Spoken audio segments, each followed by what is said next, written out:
आज का शीर्षक है बेचारी बहू। बेटी, जब तेरी इच्छा हो आ जाना। आखिर ये तेरा भी तो घर है। ठीक है माँ, तो मैं कल ही आ जाऊंगी।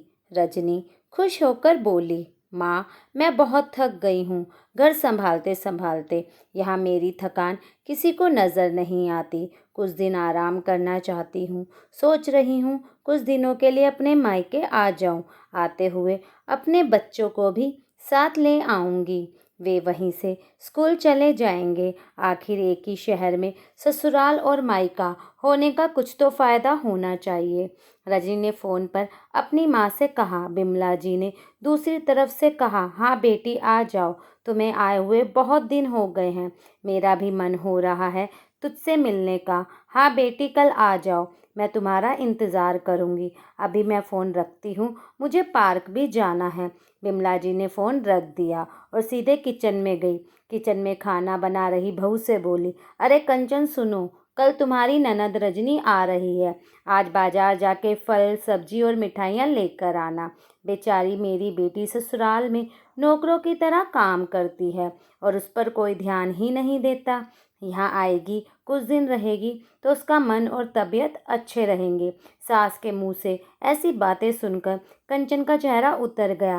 वह मन ही मन सोचने लगी, काश आपको भी मेरी थकावट भी नजर आती। मैं भी दिन रात झाड़ू पोछा बर्तन खाना बनाना मार्केट जाना हर वह काम करती हूँ जिससे हमारे परिवार वालों को कोई दिक्कत ना हो।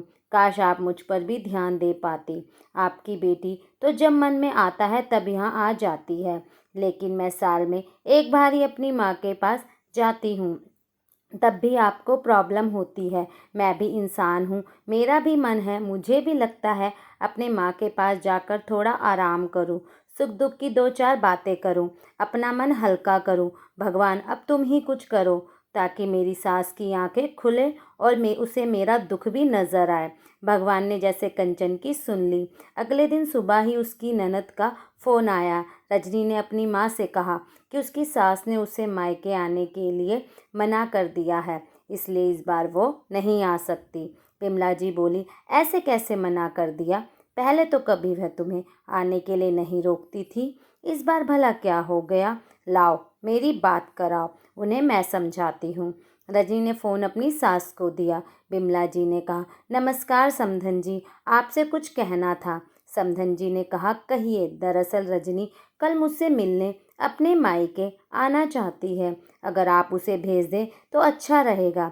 रजनी की सास ने कहा, देखिए समधन जी, आपकी बेटी मायके जाकर रहे, इस बात के लिए हमने उसे कभी नहीं रोका और इस बात से हमें कोई प्रॉब्लम है भी नहीं। कुछ दिनों पहले मैं अपने रिश्तेदार की शादी में गई थी। वहाँ आपकी बहू कंचन की माता जी से मिलने का मौका मिला। उनसे गपशप करने के दौरान उनकी बातों से पता चला कि कंचन को साल में एक ही बार अपने मायके जाने को मिलता है और वह भी बहुत कम समय के लिए।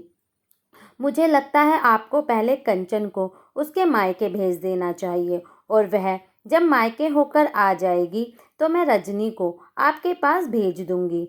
एक बहुत ज़रूरी बात जो मुझे लगता है आपको समझ लेनी चाहिए कि आपको अपनी बहू को भी बेटी की तरह या बेटी से भी ज़्यादा प्यार देना चाहिए। उसे भी मायके जाने की इच्छा होती होगी जैसे आपकी बेटी को होती है। हो सकता है रजनी के वहाँ आने से उसकी आवभगत करने के लिए आप उसे उसके मायके नहीं भेजती होंगी, या फिर वह आपसे कुछ कहने से अभी डरती हो। अगर आप उसको घर में ही कैद रखेंगी तो एक दिन ऐसा आएगा जब वह आपके खिलाफ बोलने लगेगी, फिर वह आपकी सुनेगी भी नहीं और जब चाहे तब अपने मायके जाएगी। ऐसी परिस्थिति आए, इससे अच्छा है कि आप ही कुछ बदलाव अमल में लाएं जिससे आपका रिश्ता और रिश्ते की मिठास खराब ना हो। बिमला जी को अपने समधन के हर एक शब्द में सच्चाई नजर आई। उन्हें महसूस हुआ कि उन्होंने अपनी बेटी के प्यार में अंधे होकर कभी भी अपनी बहू के मन का विचार नहीं किया। उन्होंने हमेशा ही अपनी बेटी को अपने बहू से ऊपर रखा। दूसरी तरफ रजनी भी अपनी भाभी के बारे में हो रही इस बातचीत को सुन रही थी। उसने भी अपनी गलती महसूस की कि वह कभी भी अपनी भाभी के साथ ठीक से बात नहीं करती और जब जब वह अपने मायके जाती है तो भाभी भी थोड़ी उदास रहती है। बिमला जी ने अपनी बहू को बुलाया और उसे कहा कि कंचन, कुछ दिनों के लिए रजनी नहीं आने वाली है, इसलिए पहले तुम अपने मायके होकर आओ। यह सुनते ही कंचन का चेहरा खिल गया, क्योंकि यह पहली बार हुआ था जब उसकी सास ने सामने से उसे अपने मायके जाने के लिए कहा था। अगले दिन कंचन अपने मायके गई और इस बार 1-2 दिन नहीं, पूरे हफ्ते भर कर आई। अपने माँ बाप से, अपने रिश्तेदारों से मिलकर आई। जब वह लौट कर आई तो उसका चेहरा खिला हुआ था, उसकी आंखें चमक रही थी।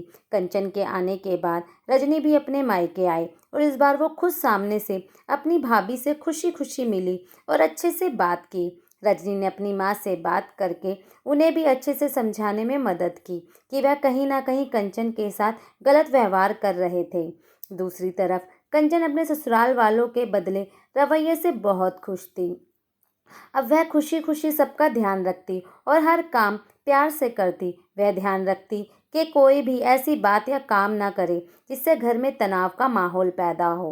बिमला जी अपनी बहू को खुद ही समय समय पर मायके भेज दिया करती।